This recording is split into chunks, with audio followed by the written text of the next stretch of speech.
কমবেশ 1400 বছর পূর্বে আলিমে মাকানামা এখন অদৃশ্য জ্ঞানে জ্ঞানান্বিত নবী মুস্তাফা আলাইহি তাহিয়াতু ওয়াস সালাম যে ভবিষ্যৎবাণী করে গেছেন এবং দৈনন্দিন জীবন যাপনের যে কলকাঠি সিস্টেম আইন সংবিধান বিধান বিধি শিখিয়েছেন আর কান হাকাম দিয়েছেন সেগুলোকে আমরা তরক করে দিয়ে সেগুলোকে আমরা ছেড়ে দিয়ে অপরের প্রশিক্ষণে আমরা প্রশিক্ষিত হয়ে তাদের কাছ থেকে প্রশিক্ষণ নিয়ে আমরা জীবন যাপন করছি।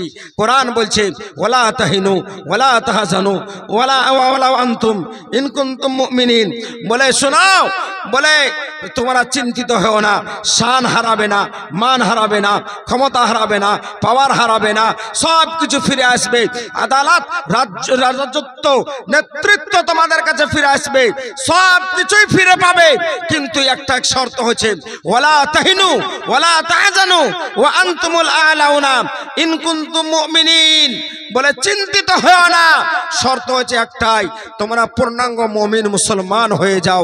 আইজানে গ্রামী পূর্ণাঙ্গ মুমিন মুসলমান হয়ে যাও। নবী পাক সাল্লাল্লাহু আলাইহি ওয়াসাল্লাম বলেছেন, শুধু তাই নয়, মহান আল্লাহ রাব্বুল আলামিন বলছেন ওয়ালা তাহিনু ওয়ালা তাহজানু ওয়া আনতুমুল আ'লাউনা ইন কুনতুম মুমিনিন, এ বান্দা তোমার পাওয়ার শেষ হয়ে গেছে, এ বান্দা তোমার কাছ থেকে নেতৃত্ব কেড়ে নেওয়া হয়েছে, এ বান্দা তোমার কাছ থেকে মর্যাদা কেড়ে নেওয়া হয়েছে, এ বান্দা তোমার সবকিছু নষ্ট করে দেওয়া হয়েছে, এ বান্দা তোমার সবকিছু ছিনতাই করে নেওয়া হয়েছে, চিন্তিত হও না, নো টেনশন, একটা শর্ত, সেটা হচ্ছে পূর্ণাঙ্গ মুমিন মুসলমান হয়ে যাও। যদি পূর্ণাঙ্গ মুমিন মুসলমান হয়ে যেতে পারো তাহলে পারে সব কিছু ফিরে আসবে আর নেতৃত্ব তোমাদের কদম বসি করবে, তোমাদের পায়ে চুমো দিবে, কিন্তু শর্ত হচ্ছে একটাই, সেটা হচ্ছে বলেন, সেটা হচ্ছে ইমানদার হও।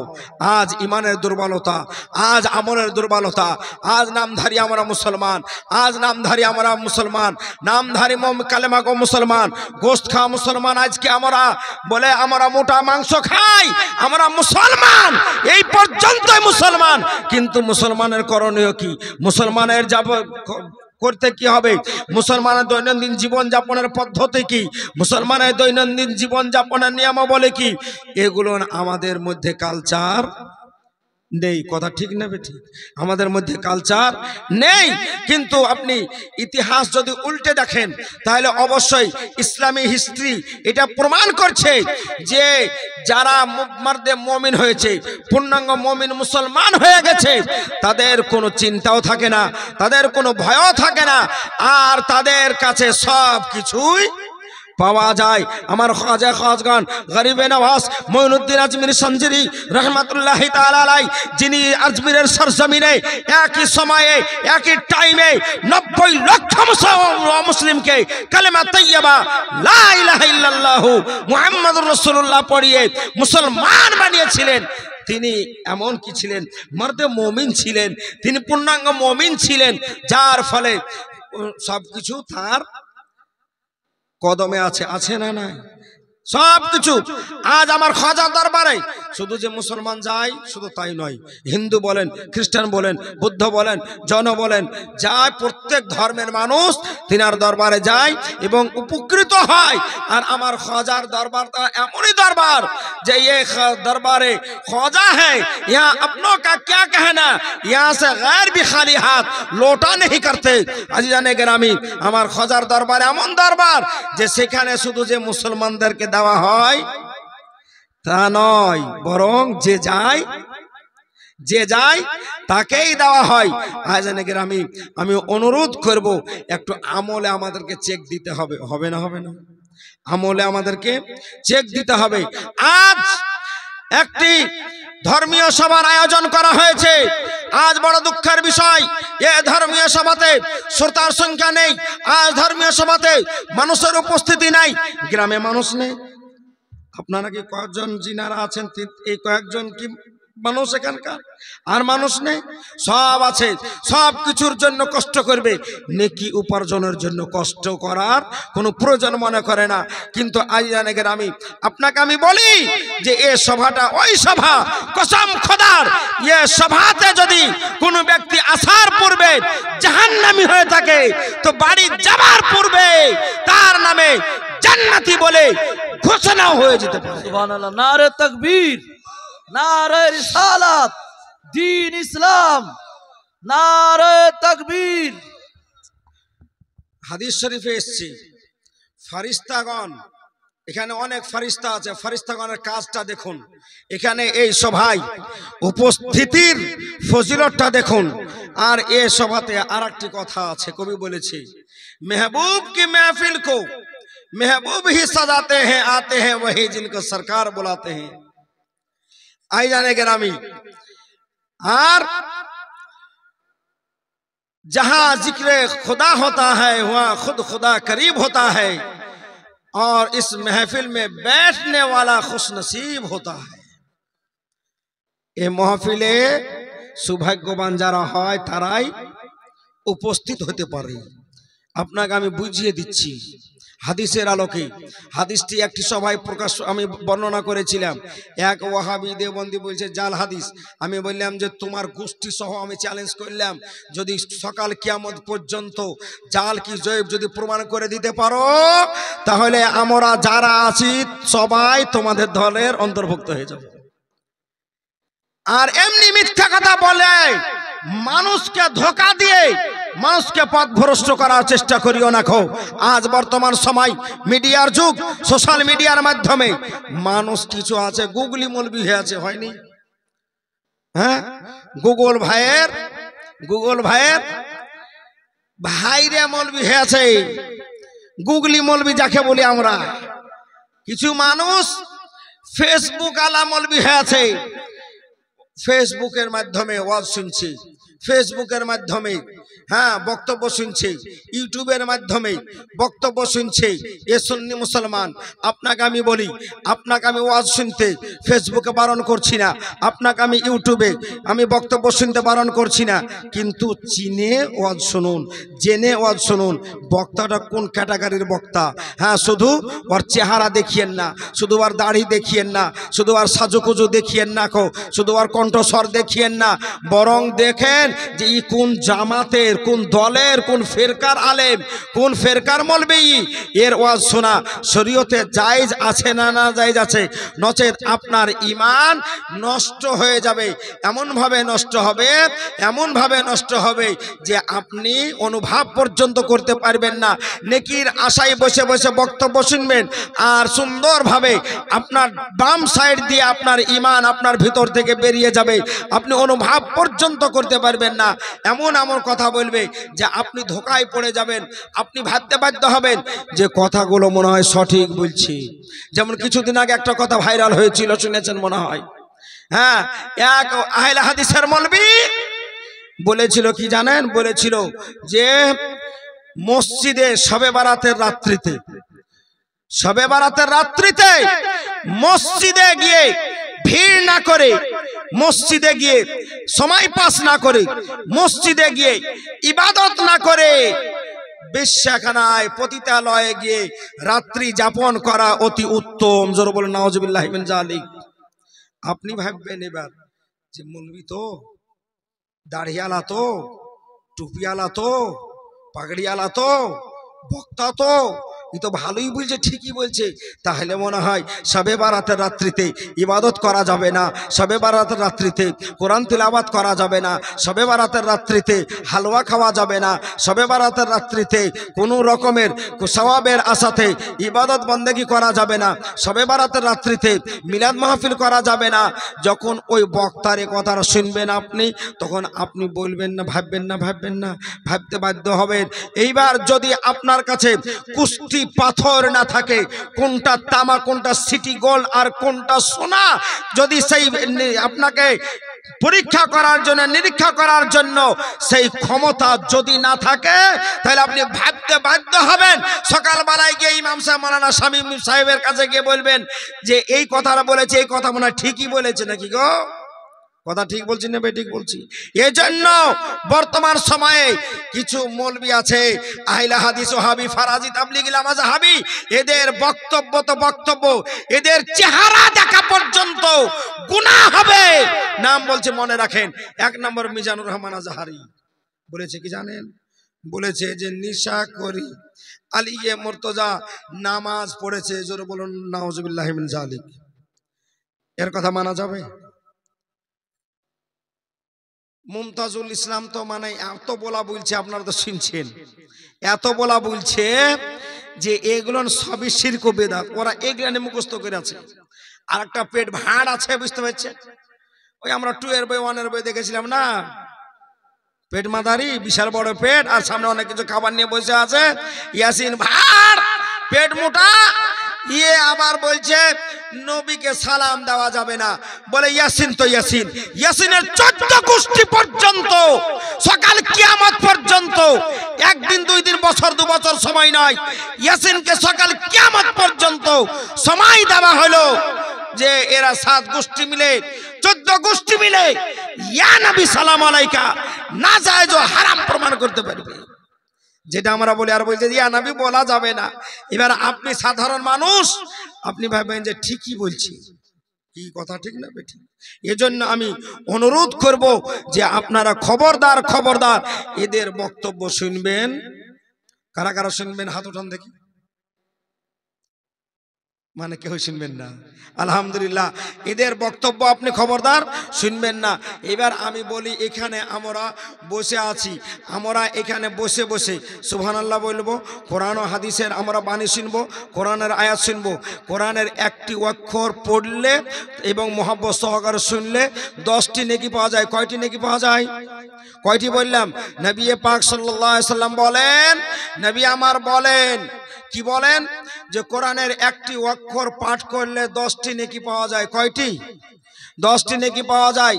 যদি আল্লাহ বলা যায়, নবী আমার বলেন যে লা আকুলু আলিফ লাম মিম হারফুন বাল আলিফুন হারফুন লামুন হারফুন মিমুন হারফুন। মিশকাত তিরমিজি শরীফের হাদিসে এসেছে, নবী পাক সাল্লাল্লাহু আলাইহি ওয়াসাল্লাম বলেন যে আমি বলছি না যে আলিফ লাম মিম একটি অক্ষর, বরং আলিফ একটি অক্ষর, লাম একটি অক্ষর, মিম একটি অক্ষর। তাহলে 3 10 আলিফ লাম মিম যদি পড়া যায় তাহলে 3 10 30টি নেকি পাওয়া গেল। যদি মুহাব্বত সহকারে কোন ব্যক্তি শুনে তাও 3 10 30টি নেকি পেয়ে গেল। এইবার দেখেন মিজান রহমান আজহারি বলেছে নবীকে মূর্খ। কি বললাম? জোরে বলল্লাহ নাউজুবিল্লাহি মিন জালিক। নবীকে বলেছে যে আক্ষরিক জ্ঞান ছিল না, আলিফ বা তা সা জিম হা খা এই জ্ঞানটা তার ছিল না, মানে বর্ণ উনি চিনতেন না। এ কথাটা বলেছে, ABCD কি এগুলো বুঝতেন না। তো নবী যদি এইগুলো না বুঝতেন তাহলে আলিফ লাম মিম বা আল্লাহ একটি অক্ষর না 3টি অক্ষর না 4টি অক্ষর না 2টো অক্ষর উনি বলতে পারতেন? নবী বলছেন লাকুল আলিফ লাম মিম হারফুন বাল আলিফুন হারফুন লামুন হারফুন মিমুন হারফুন। তা থেকে প্রমাণিত হলো যে আমার বিশ্ব নবী, মহানবী, আলিমে মাকানা মায়াকুন নবী, যে নবীকে মহান আল্লাহ রাব্বুল আলামিন সর্বাপেক্ষা সর্বপ্রকারের জ্ঞানের অধিকারী করে পৃথিবীর বুকে প্রেরণ করেছেন, যে নবীকে প্রেরণ করে নবী আমার মহান আল্লাহ আমার ঘোষণা করে দিলেন ও আল্লামাকা মালাম তাকুন তাআলাম। যে নবীকে ঘোষণা করে মহান আল্লাহ রাব্বুল আলামিন বললেন আলিমুল গায়ব ফালা ইযহিরু আলা গায়বিহি ইল্লা মান আহাদ ইল্লা মান ইরতাজা মির রাসূল। যে নবীকে প্রেরণ করে মহান আল্লাহ আমার ঘোষণা করলেন ওমা হুয়া আলাল গায়বি বিজানিন। যে নবীকে পৃথিবীর বুকে প্রেরণ করে মহান আল্লাহ আমার ঘোষণা করলেন ওমা আরসালনাকা ইল্লা রাহমাতাল লিল আলামিন। যে নবীকে প্রেরণ করে পৃথিবীর বুকে মহান আল্লাহ রাব্বুল আলামিন ঘোষণা করলেন কদ জাআক মিনাল্লাহি নূর ওয়া কিতাবুম মুবিন। যে নবীকে দুনিয়ার বুকে পাঠিয়ে মহান আল্লাহ রাব্বুল আলামিন ঘোষণা করে দিলেন, কি ঘোষণা করলেন? ইয়া আইয়ুহান নাস কদ জাআকুম বুরহানুম মির রাব্বিকুম ওয়া আনজালনা ইলাইকুম নূরাম মুবিনা। সে নবীকে মহান আল্লাহ রাব্বুল আলামিন সর্বাপেক্ষা সকলের তুলনায় সর্বপ্রকারের জ্ঞানের, বলেন জ্ঞানের অধিকারী বানিয়েছেন। নবীর মতন জ্ঞানী আল্লাহ ব্যতীত আর কেউ নাই। এটা হচ্ছে আহলে সুন্নাত ওয়াল জামাতের আকীদা। আর এটা আমাদের মন গড়া আকীদা নাই। যেটা আবু বকর সিদ্দিকের আকীদা সেই আকীদা আমাদের, যেটা ওমর ফারুক আজমের আকীদা সে আকীদা আমাদের, যেটা ওসমান গনির আকীদা সে আকীদা আমাদের, যেটা আলী মুর্তজার আকীদা সে আকীদা আমাদের, যেটা সমস্ত সাহাবায়ে কেরামের আকীদা সে আকীদা আমাদের, যে আকীদা সমস্ত তাবেঈনগণের সে আকীদা আমাদের, যে আকীদা তাবেঈনগণের সে আকীদা আমাদের, तमाम ইমামগণের আকীদা যেটা সে আকীদা আমাদের, तमाम মুফাসসিরিনের আকীদা যেটা সে আকীদা আমাদের, तमाम মুহাদ্দিসিনে কেরামগণের আকীদা যেটা সে আকীদা হলো আমাদের, तमाम আউলিয়া কামিলিনের আকীদা যেটা সে আকীদা হলো আমাদের। হ্যাঁ, খাজা খাজগান গরিবে নওয়াজের যে আকীদা সে আকীদা হলো আমাদের। পীরানে পীর দস্তগীর মেহবুবে সুবহানি কুতবে রব্বানি শেখ আব্দুল কাদের জিলানী বড় পীর গৌস আজম রাদিয়াল্লাহু তাআলা আনহুর যে আকীদা সে আকীদা হলো আমাদের। মুজাদ্দিদের আলফসানি শেখ আহমদ সারহান্দি আলাইহি রাহমাত ওয়া রিজওয়ানের যে আকীদা সে আকীদা হলো আমাদের। চতুর্দশ শতাব্দীর মহান মুজাদ্দিদ ইমাম আহমদ রাজা খাঁ সরকার আলা হযরতের যে আকীদা সে আকীদা হলো আমাদের। অর্থাৎ এটাই হলো আহলে সুন্নাত ওয়াল জামাতের আকীদা। আর এই আকীদার উপরে আমরা দাঁড়িয়ে আছি। কথা ঠিক না বেঠিক? আর এরপরে আমরা দাঁড়িয়ে থাকবো। এবার বলেন যে সাধারণ মানুষ যাদের জানা নাই তার বিষয়ে যে এই কথাটা মনে হয় ঠিকই বললো, তাহলে হ্যাঁ ওর ঈমানটা নষ্ট হবে না? হবে না? এজন্য ওদের বক্তব্য শোনা নাজায়েজ ও হারাম রয়েছে, এবং তাদের লিখনি পড়াও নাজায়েজ রয়েছে সাধারণ মানুষের জন্য। সুতরাং এদের লিখনি, এদের লেকচার থেকে আপনারা আমাদের যারা আমরা সাধারণ মানুষ আমাদেরকে বিরত থাকতে হবে। একটু মাথায় নিন তো। এবার আপনাকে আমি বলি যে একবার আল্লাহ যদি বলি কয়টা নেকি পাওয়া যাবে ভাই? আচ্ছা, আমাদের ভান্ডারে নেকির অভাব আছে না নাই? নেকির অভাব আছে না? আমাদের অ্যাকাউন্ট একবারে ফুল বুক হয়ে গেছে। আমাদের ভান্ডারে আমাদের নেকির অ্যাকাউন্ট খালি আছে না? না, এত খালি আছে, এত খালি আছে যে আমরা বুঝতেই পারছি না যে আমাদের কটা নেকি আছে। মানে নেকির কাজ তো আমরা করতেই পারি না। কথাটাতে তো নাকি নেকির কাজ আমরা করতে পারি না। কিয়ামতের মাঠে নেকি, একটা নেকির মূল্য একটু শুনুন, ছোট্ট করে বলি আমি। কিয়ামতের মাঠে একটা নেকির কি দাম? আজ যদি সেটা আপনি সচক্ষে দেখতে চান, যে কোনো এক্সামের, যে কোনো এক্সামিনার, যে কোনো এক্সামিনেশনে, যে কোনো পরীক্ষায়, যে কোনো পরীক্ষার্থী স্টুডেন্ট ছাত্রকে জিজ্ঞাসা করেন একটা নাম্বারের কত মূল্য। এক নাম্বারের জন্য তার লাইফ নষ্ট হয়ে যায়, হয় না? হয় না? এক নাম্বারের জন্য 1 বছর নষ্ট হয়ে যায়। কোনো ছাত্রের 1 নাম্বারের জন্য পুরো লাইফটা নষ্ট হয়ে যায়। 1 নাম্বারের কত মূল্য? কাল কিয়ামতের মাঠে একটা নেকির জন্য কতজন জাহান্নামে যাবে, জান্নাতে যেতে পারবে না। আজিজানে গ্রামী, হ্যাঁ এরকমই একজন ব্যক্তি ছিল, তার সব কিছু হলো। সেই সময়, যে সময়তে আমাদের নামায়ে আমলকে মানে আমাদের কর্মকে, নেকি এবং বদিকে, নেকি এবং গুনাহকে ওজন করা হবে। নেকি বেশি, লম্বা কথা ছোট্ট করে বলছি আমি, নেকি বেশি হলে সওয়াব পায় জান্নাতে, আর গুনাহ বেশি হলে জাহান্নামে। একেবারে ডাইরেক্টলি কথা। এবং যখন মিজানে নেকি ও গুনাহকে যখন ওজন করা হবে, তখন সেই সময় একজন যুবকের একটা নেকি কমে গেল। কয়টা কমলো? মা বোনেরা ভালো করে শুনেন, কয়টা কমলো? মাত্র একটা নেকি কমলো। আজ মুসলমান আমরা দুঃখের বিষয়, অবহেলার মাধ্যমে জীবন যাপন করছি। নামাজ নাই, রোজা নাই, কোরআন তিলাওয়াত নাই। আর এখনকার আগেকার মা বোনেরা কোরআন তিলাওয়াত বেশি করতো, এখনকার মা বোনেরা তো কোরআন তিলাওয়াতও মনে হয় ভুলে গেছি। কথা ঠিক বলছি না বেঠিক বলছি? হ্যাঁ, কোরআন তিলাওয়াত নাই। আজকে বাড়িতে কোরআন তিলাওয়াত নাই, আজকে বাড়িতে নামাজ নাই, আজকে বাড়িতে ইসলামিক কালচার নাই। হাজার হাজার, 20,000, 30,000, 50,000 টাকা বাড়ির গার্জেন, অভিভাবক আয় করে নিয়ে আসছে, বাড়িতে কোনো রকম বরকত নাই। কেন? নাপাক অবস্থায় ঘোরাফেরা করছে, বাড়িতে কোনো রকমের কোরআন তিলাওয়াত নাই। ভাইজান গ্রামী, মা বোনেরাকে বলবো যে নামাজ পড়ুন, সকাল সন্ধ্যায় আপনারা কোরআন তিলাওয়াত করুন। মহানবী করিম সাল্লাল্লাহু আলাইহি সাল্লাম বলেন, যে বাড়িতে কন্টিনিউ লাগাতার কোরআন তিলাওয়াত হবে সে বাড়িতে অভাব হতে পারে না।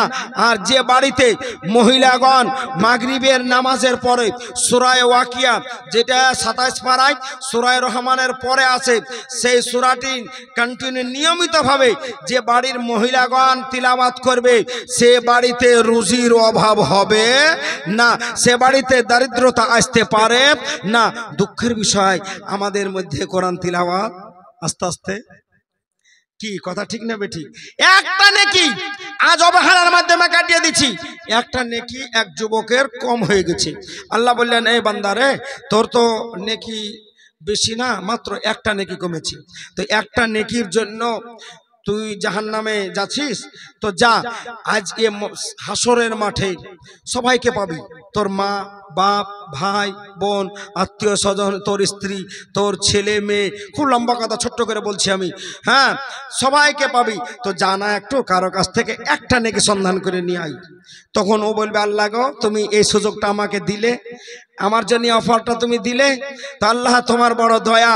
আমি অবশ্যই আমার মা আছে, বাপ আছে, হ্যাঁ আমার ভাই আছে, বোন আছে, আমার স্ত্রী আছে, আমার জন্ম দেওয়া সন্তান আছে, ছেলে মেয়ে আছে, তাদের কাছে আমি একটা নেকি অবশ্যই পাবো। তার মনের আশা মনে মনে ভাবতে লাগলো, আর তার মাকে তলাশ করতে আরম্ভ করলো যে পৃথিবীর বুকে আমাকে সবচেয়ে ভালোবাসতো আমার মা। আজকে কি কথা ঠিক না বেঠিক?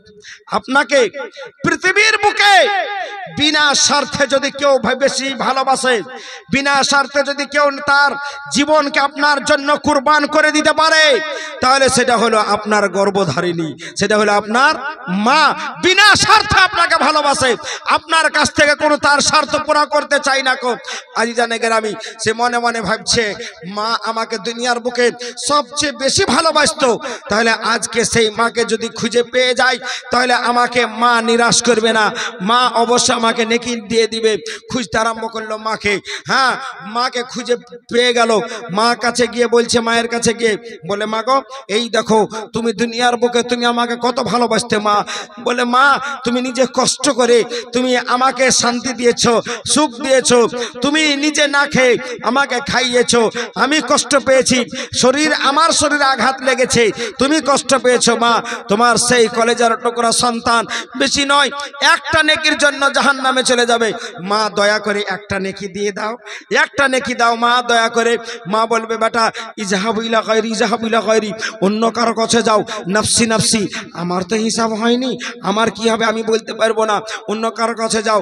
মা নেকি দিল না, নিরাশ হয়ে বাবার কাছে, বাবাকে সন্ধান করলো, বাবার কাছে নেকি চাইলো, বাবা নেকি দিল না। স্ত্রীকে পেলো, স্ত্রী নেকি দিল না। ছেলেকে পেলো, ছেলে নেকি দিল না। মেয়েকে পেলো, মেয়ে নেকি দিল না। ভাইকে পেলো, ভাই নেকি দিল না। বোনকে পেলো, বোন নেকি দিল না। তাকে কেউ নেকি দিল না।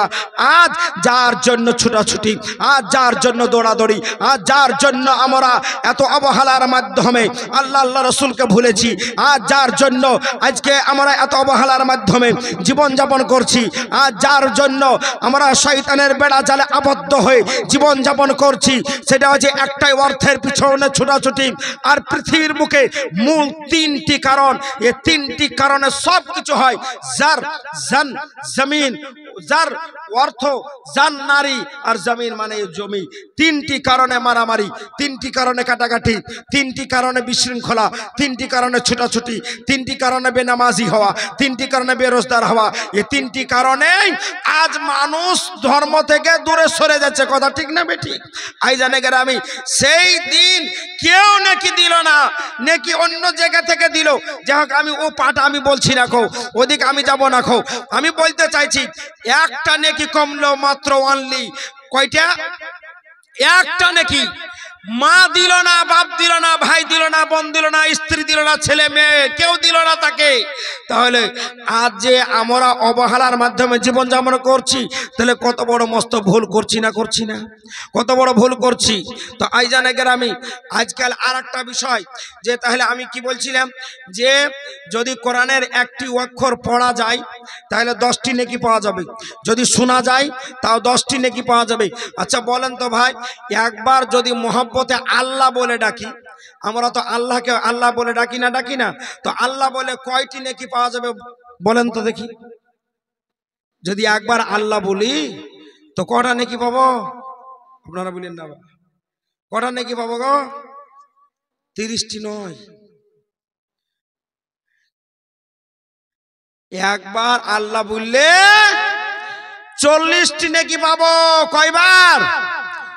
কতটি? 40টি। আল্লাহতে 4টি অক্ষর আছে। কয়টি অক্ষর আছে? 4টি অক্ষর আছে। এই জন্য 4 × 10 = 40। আর একবার যদি সুবহানাল্লাহ বলি 90টি নেকি পাওয়া যাবে। এই ভাইয়ের মুখস্থ আছে নিশ্চয়, কোনটা শুনে আর নাইতে পড়ে আছে, জানি না কতদূর কি। মানুষকে চিনা তো খুব মুশকিল নতুন জায়গায়। কে কার ভিতরে কোয়ালিফিকেশন কেমন আছে না আছে জানা তো নেই, কথা ঠিক না বে ঠিক? আই জানে গ্রামী। তাহলে আপনারা এই মাহফিলে বসার পর আমরা এগুলো যতটুকু সঞ্চয় করছি, যতটুকু সুবহানাল্লাহ মাশাআল্লাহ আলহামদুলিল্লাহ এগুলো আমরা সঞ্চয় করছি, হ্যাঁ, এরপরে একটি অফার আছে আমাদের জন্য, এক্সট্রা অফার যাকে বলা হয়, এক্সট্রা অতিরিক্ত। সেই অফারটা কি? সেই অফারটা হলো এক্সট্রা অফার। এগুলো তো পাবোই, নগদ যাকে বলা হয়, এগুলো পাবোই। যেমন একটি বিস্কুটের প্যাকেট যদি কিনতে যাই তাহলে 300 গ্রাম এক্সট্রা আরো 10 গ্রাম কি থাকে না? থাকে না? এরকম শ্যাম্পুতেও থাকে, সবকিছু তেলেও থাকে। 100 গ্রামের সাথে আরো 10 গ্রাম 15 গ্রাম প্লাস করে এক্সট্রা করে দিচ্ছে, মানে এটা অতিরিক্ত, এটা কিনলে এটা পাওয়া যাবে। তাহলে এখানে আমরা আসলাম, যেটা আমরা নেকি সঞ্চয় হলো সবাই বসে, এবার এক্সট্রা অফার যেটা আমরা পাবো, এক্সট্রা যেটা পাবো সেটা এবার আপনাকে আমি মনোযোগ আপনার চাইছি। তবে একবার সুবহানাল্লাহ বলা যাবে না? জোরে বলা যাবে না? সুবহানাল্লাহ মাশাআল্লাহ আলহামদুলিল্লাহ আল্লাহু আকবার। আইজানে গ্রামী, হ্যাঁ, আপনাকে আমি বলি যে মশলা একটা শুনে নেন, পরে আবার বলা যাবে না। কি আল্লাহ বলে 40টি নেকি পাবো, গড বললে কয়টা নেকি পাবো? আজকাল অনেক আছে, বুঝতে পারছেন, অনেকে আছে যে বলছে ও মাই গড, বলে না, কিছু শিখে আছে, বুঝতে পারছেন না? কিছু শিখে আছে, মানে ও বুঝে লিয়েছে যে গড মানে আল্লাহ, ও বুঝে লিয়েছে গড মানে আল্লাহ। ও মাই গড, ও ভাবছে যে আমি ও গড মাই, মানে ইংরেজি বেশি শিখেনি, 3.5 ঘন্টা ইংরেজি শিখেছে। কয় ঘন্টা? মাত্র 3.5 ঘন্টা ইংরেজি শিখে তার মধ্যে হ্যাঁ একটা হলো ও মাই গড। আল্লাহকে গড বলা যাবে না। কি বললাম? আল্লাহকে গড বলা যাবে না। এ শব্দে গড এই কারণে বলা যাবে না, এর স্ত্রীলিঙ্গ আছে, পুরুষলিঙ্গ আছে, আর আমার আল্লাহ স্ত্রীলিঙ্গ নেই এবং পুরুষলিঙ্গ নেই, এজন্য এ গড বলা যাবে না। শরীয়তে চরম ও পরম ভাবে নিষিদ্ধ। আর গড বললে গুনাহ হবে এবং গড বললে বিন্দু পরিমাণে নেকি পাওয়া যাবে না, কথাটা মনে রাখেন। অনেকে আবার বলে আল্লাহকে সম্বোধন করতেও জানে না, বলে না, ইশারা করে দিল ওপরওয়ালা। আল্লাহকে ওপরওয়ালা বলা যাবে না। হুজুর মুফতি আজম আলামে ইসলাম ফতোয়া প্রদান করেছেন, শাহজাদায়ে হুজুর আলা হযরত আজিমুল বরকাত হুজুর মুফতি আজম আলামে ইসলাম মুস্তাফা রাজা খান আলাইহি রহমত ওয়া রিজওয়ান ফতোয়া দিয়েছেন, মাসালা বলেছেন যে আল্লাহর জন্য জায়গা নির্ধারিত করা যাবে না, আল্লাহকে উপরওয়ালা বলা চলবে না, আল্লাহকে নিচওয়ালা বলা চলবে। উপরওয়ালা যদি আল্লাহ হয় তো নিচওয়ালা কে? আর পর্দা দো নাকি? কথাটা বুঝতে পারছেন? আল্লাহর জন্য জায়গা নির্ধারিত করা চলবে না, আল্লাহকে হ্যাঁ আল্লাহর জন্য কাল নির্ধারিত করা চলবে না, আল্লাহকে উপরওয়ালা বলা চলবে না, আল্লাহকে নিচওয়ালা বলা চলবে না, আল্লাহকে আল্লাহ মিয়া বলা যাবে না। তাহলে আমরা পারতে পক্ষে নয় তোবা করে নিলাম যে কোনোদিন গড কথাটি মুখে নিয়ে আসবো না। যদি আমাদের সামনে কেউ বলে তবে তাকে বারণ করব, ভাই তুমি মুসলমানের ছেলে, মুসলমানের মেয়ে, তুমি গড বলিও না, খবরদার। গড বললে নেকি পাওয়া যাবে না, শরীয়তে আল্লাহকে গড বলা নিষিদ্ধ আছে। সুতরাং আল্লাহ বলো, তাহলে নেকিও পাবা, আর আল্লাহকে মহব্বতে ডাকলে আল্লাহ সন্তুষ্ট হবেন। হবেন না? হবেন না? এক্সট্রা বেনিফিটটি কি? এক্সট্রা যেটা ওইটা কি বলি আমি, ফারিস্তার সভা শেষ হয়ে গেল, আমরা বাড়ি চলে গেলাম, বাড়ি চলে যাব তো ইনশাল্লাহ। তো ওই রকম অনেকগুলো ফারিস্তা দুনিয়াতে ভ্রমণ করতে আসেন, দুনিয়া ভ্রমণে আসেন। দুনিয়া ভ্রমণে আসার পর দুনিয়াতে ঘোরাফেরা করেন। দুনিয়াতে ঘোরাফেরা করতে করতে করতে করতে করতে করতে মানুষ তো বিভিন্ন কাজে লিপ্ত আছে, বুঝতে পারছেন, ব্যস্ত আছে। হ্যাঁ, যে যা করছে সবাইকে সব দেখছে, দেখছেন আর চলে যাচ্ছেন, চলে যাচ্ছেন, চলে যাচ্ছেন। যেখানে এ ধরনের কোনো সভা দেখতে পান, এই ধরনের সভাতে ওনারা যখন দেখতে পান, তবে ওই সভায় ওই মাহফিলে ওনারাও উপস্থিত হয়ে যান, শরীক হয়ে যান। যেমন সুবহানাল্লাহ, শরীক হয়ে যান। পূর্বেই বলেছি এখানে মানুষ কজন আছে পুরুষ মহিলা বলা যাবে, কিন্তু ফারিস্তা কয়জন আছে বলা যাবে না। এখানে ওনারা উপস্থিত হয়ে যান, সবার শেষ পর্যন্ত উপস্থিত থাকেন।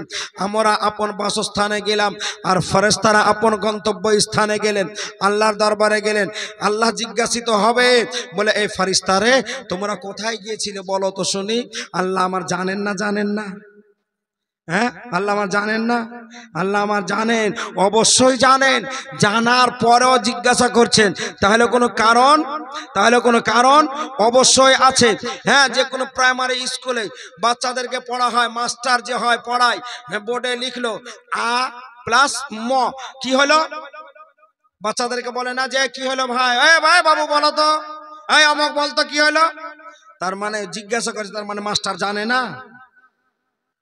হ্যাঁ, মাস্টার জানে না, তাই ছেলেদেরকে মেয়েদেরকে জিজ্ঞাসা করে ছাত্রছাত্রীকে। মাস্টার জানে, মাস্টার প্রশিক্ষণ দিচ্ছে, পড়াচ্ছে, মাস্টার শিখিয়ে দিচ্ছে। আমার আল্লাহ সব কিছু জানছেন। হ্যাঁ, জিজ্ঞাসা করার এটা দলিল হয় না যে আল্লাহ জানেন না। আল্লাহ আমার জানেন। জিজ্ঞাসা করেন, তোমরা কোথায় গিয়েছিলে?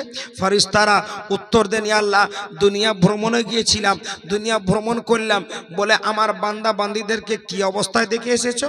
ফারিস্তারা নিবেদন করেন, ইয়া ইলাহাল আলামিন, তোমার বান্দা বান্দীদেরকে বিভিন্ন কাজে আমরা লিপ্ত দেখলাম, বিভিন্ন কাজে ব্যস্ত দেখলাম। তার মধ্যে দেখলাম তোমার কিছু বান্দা বান্দি একত্রিত হয়ে বড় শীতের রাত্রিতে কঠিন কষ্টের মাধ্যমে তারা বসে তোমার নবীর এবং তোমার প্রশংসা করছিল, জিক্র আজকার করছিল। এ মাবুদ মাওলা গো, আমরা তাতে শরীক হয়ে গেলাম, এবং সভা যতক্ষণ তারা না ভাঙলো আমরাও তাতে বসে থাকলাম। শেষে তোমার কাছে তারা আরাধনা করলো, শেষে তোমার কাছে তারা প্রার্থনা করলো, শেষে তোমার কাছে তারা চাইলো। হ্যাঁ, কি চাইলো? দোয়া করলো। দোয়ার মধ্যে চাইলো, আল্লাহ তুমি আমাদেরকে ক্ষমা করে দাও, আল্লাহ আমাদের জীবনের জানা অজানা গুনাহকে ক্ষমা করে দাও, আল্লাহ গো আমরা যেন শয়তানের ফেরেবে না পড়ি সে তৌফিক দাও, আল্লাহ গো আমাদের মাতা পিতা আত্মীয় স্বজন দেশবাসী প্রতিবেশী অনেকে চলে গেছে, আল্লাহ জানি না তারা কবরে কি অবস্থায় আছে। হে মাবুদ মাওলা, তুমি তাদেরকে তুমি ভালো রাখো। আল্লাহ আমাদের যেন মরণের পরে আমরা যেন কোনো কষ্ট না পাই, কবরের আযাব থেকে বাঁচিয়ে নিও আল্লাহ, জাহান্নামের আযাব থেকে বাঁচিয়ে নিও আল্লাহ, মরণের কষ্ট থেকে বাঁচিয়ে নিও। মহান আল্লাহ রাব্বুল আলামিনের দরবারে ফেরেশতারা বলেন, ইয়া ইলাহাল আলামিন, তারা দোয়াতে এইভাবে চাইছিল তোমার কাছে। আর আজকে কিছু মানুষ আছে শয়তানের ঘোড়া, বুঝতে পারছেন, যে আল্লাহর কাছে চাওয়া যাবে না, আল্লাহর কাছে দোয়া করা যাবে না, আল্লাহর কাছে চাওয়া যাবে না, আল্লাহর কাছে আরাধনা করা যাবে না, প্রার্থনা করা যাবে না, আল্লাহর কাছে এইভাবে সম্মিলিতভাবে দলবদ্ধ হয়ে দোয়া করা যাবে না। হাদিস পড়ে না, 4 পাতা হাদিস পড়ে, বলে হাদিস কোন হাদিসে নেই। সকাল কিয়ামত পর্যন্ত কোন ওয়াহাবি তাওহাবি তারা সকল মিলে যদি চ্যালেঞ্জ গ্রহণ করে, তারা যদি তাদের জীবনের সময়কে ব্যয় করে দেয়, তবু আমি চ্যালেঞ্জ করছি সকাল কিয়ামত পর্যন্ত যে সম্মিলিতভাবে দোয়া করা, খোদার কাছে যাওয়া, আরাধনা করা এবং দলবদ্ধ হয়ে খোদার কাছে চাওয়া, এটাকে নাজায়েজ বা শিরিক বা হারাম প্রমাণ করতে আজ পর্যন্ত পারেনি সকাল কিয়ামত পর্যন্ত কোন মায়ের বেটা প্রমাণ করতে পারবে না। ভাইজানে গ্রামী, ফেরেশতা তখন বলেন, আল্লাহ গো, তারা এইভাবে দোয়া করছিল, আমার আল্লাহ যে আহকামুল হাকিমিন, আমার আল্লাহ যে দয়ালু, আমার আল্লাহ যে ক্ষমাশীল, আমার আল্লাহ যে মেহেরবান, যার দয়ার সাথে কোনো তুলনা করা যাবে না, যার মায়ার সাথে কোনো তুলনা করা যাবে না, যার ভালোবাসার সঙ্গে কারো ভালোবাসার তুলনা করা যাবে না, যার মোহাব্বতের সঙ্গে কারো মোহাব্বতের তুলনা করা যাবে না। পৃথিবীর বুকে আপনাকে সব থেকে বেশি ভালোবাসা আপনার মা ভালোবেসে আগলে রেখেছে, কিন্তু আপনার মা আপনাকে যতটা ভালোবাসে, আপনার গর্ভধারিণী আপনাকে যতটা ভালোবাসে, আপনার জননী আপনাকে যতটা ভালোবাসে, তার লক্ষ লক্ষ নয়, কোটি কোটি নয়, এটাকে ভাষার মাধ্যমে প্রকাশ করাই যাবে না। মায়ের মোহাব্বতের চেয়ে, ভালোবাসার চেয়ে অনেক অনেক গুণ বেশি আল্লাহ আমার বান্দা বান্দীদেরকে ভালোবেসে থাকেন।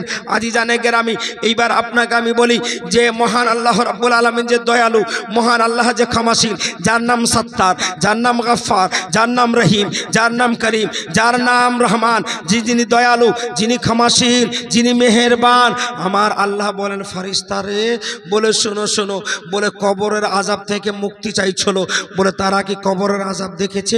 বলে না, আল্লাহ দেখেনি। বলে তারা কি জাহান্নাম দেখেছে? বলে না, তারা জাহান্নাম দেখেনি। বলে তারা কি পুলসিরাত দেখেছে? বলে না, তারা পুলসিরাত দেখেনি। বলে তারা কি হাউজে কাউসার দেখেছে? বলে না, তারা হাউজে কাউসারও দেখেনি। বলে তারা কি মিজান দেখেছে? বলে না, তারা মিজানও দেখেনি। বলে তারা কি আমাকে দেখেছে? বলে না গো আল্লাহ, তারা তোমাকেও দেখেনি। মহান আল্লাহ বলেন, বলে এ ফেরেশতা শোনো, বলে আমাকে না দেখে, জাহান্নাম না দেখে, জাহান্নামের আগুন না দেখে, কবরের আযাব না দেখে, আমাকে না দেখে আমাকে বিশ্বাস করে নিয়েছে। एक देखने वाले का कहा मान लिया है, एक देखने वाले का कहा मान लिया है, हमने तो तुझे खुदा बिन देखे खुदा मान लिया है। আজিজানে গ্রামী, আমার আল্লাহ বলেন, আমাকে না দেখে বিশ্বাস করেছে আমার উপরে, এবং জাহান্নামকে না দেখে বিশ্বাস করে জাহান্নামের আগুনের ভয়ে কম্পিত হয়ে আমার দরবারে তারা নিজেকে সমর্পণ করে দিয়ে, তারা নিজেকে স্যালেন্ডার করে দিয়ে, নিজেকে আমার দরবারে হাজির করে দিয়ে জাহান্নামের আগুনের ভয়ে তারা এত শীতের রাত্রিতে কষ্টের মাধ্যমে বসেছিল এবং তা থেকে পরিত্রাণের দোয়াও চেয়েছে। সুতরাং এ ফেরেশতা মণ্ডলী শুনো, ফাশহাদু, সাক্ষ্য হয়ে যাও, সাক্ষী হয়ে যাও, গওয়াহ হয়ে যাও। ওই মাহফিল আমার যত বান্দা বান্দি ছিল, সেই বান্দা বান্দিদের যাবতীয় গুনাহকে ক্ষমা করে আমি আল্লাহ জান্নাতি বলে ঘোষণা করে দিলাম। জোরে বলুন সুবহানাল্লাহ। জান্নাতি বলে ঘোষণা করে দিলাম। কোন জাহান্নামীকে জান্নাতি বলে ঘোষণা করলে কারো বাবার ক্ষমতা আছে বাধা দেওয়ার? আছে ভাই? নাই। তাহলে পরে এটা হলো এক্সট্রা। এটা কি হলো? এক্সট্রা বেনিফিট, এক্সট্রা লাভ। সুতরাং আমি আপনাকে বলবো যে আজই নয়, বরং এর পরেও ভবিষ্যতে যখন কোনো জায়গাতে এই ধরনের সভা পাবেন, তো আপনি অবশ্যই অংশগ্রহণ করবেন। কিসের আশায়? কিসের আশায়? নেকির আশায়। কিসের আশায়? আল্লাহকে পাওয়ার আশায়। কিসের আশায়? রাসূলুল্লাহর সন্তুষ্টি পাওয়ার আশায়। কিসের আশায়? আল্লাহর সন্তুষ্টি পাওয়ার আশায়। কিসের ভয়ে? জাহান্নামের ভয়ে। কিসের ভয়ে? কবরের আযাবের ভয়ে। এ ধরনের মাহফিলে অংশ অবশ্যই আপনারা নেবেন। আল্লাহুম্মা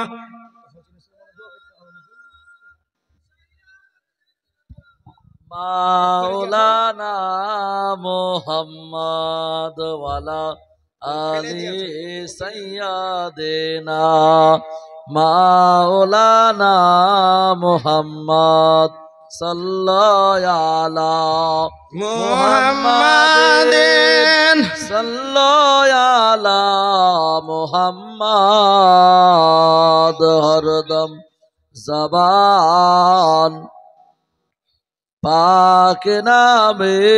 আজিজানে গ্রামে যাই হোক, 11:30 বাজতে ছিল। সারা রাত্রি আপনাদের দোয়া। এখন রাত্রি শেষ হতে 4-5 ঘন্টা আছে নাকি? 12 11:30 বাজলো, তার মানে যে 5 ঘন্টা 5.5 ঘন্টা আছে। এ অধমের জন্য 5.5 ঘন্টা বক্তব্য রাখা কোনো ফ্যাক্টরি না, আপনার এটা আপনাদের দোয়া, আল্লাহর রহমত। আর এর মুখে বড় কথা নয়, আমার অভ্যাস আছে 3 ঘন্টা, 3.5 ঘন্টা, 4 ঘন্টা, 4.25 ঘন্টা, 4.5 ঘন্টা বক্তব্য দেওয়া, সারা রাত্রি পার করে দিতে পারবো। কিন্তু আপনারা বিরক্ত খাবেন, আমরাও কষ্ট পাবো, এটা ঠিক হবে না। 11:30 বেজে গেছে। হ্যাঁ, ওয়াজের ভূমিকা হলে এতক্ষণ, ওয়াজের ভূমিকা হলে এতক্ষণ, এখন থেকে ওয়াজ আরম্ভ হতো। তো আল্লাহ যদি বাঁচিয়ে রাখে কোনোদিন হায়াতে, দেখা হবে ইনশাল্লাহ। আমার জন্য আপনারা দোয়া করবেন আর আমি আপনাদের জন্য দোয়া করব। আর একটা কথা বলি আপনাকে আমি, যে যাই করেন না কেন, যাই করেন না কেন, নামাজটা আপনারা ছাড়িয়েন না। কি বললাম? নামাজটা ছাড়িয়েন না।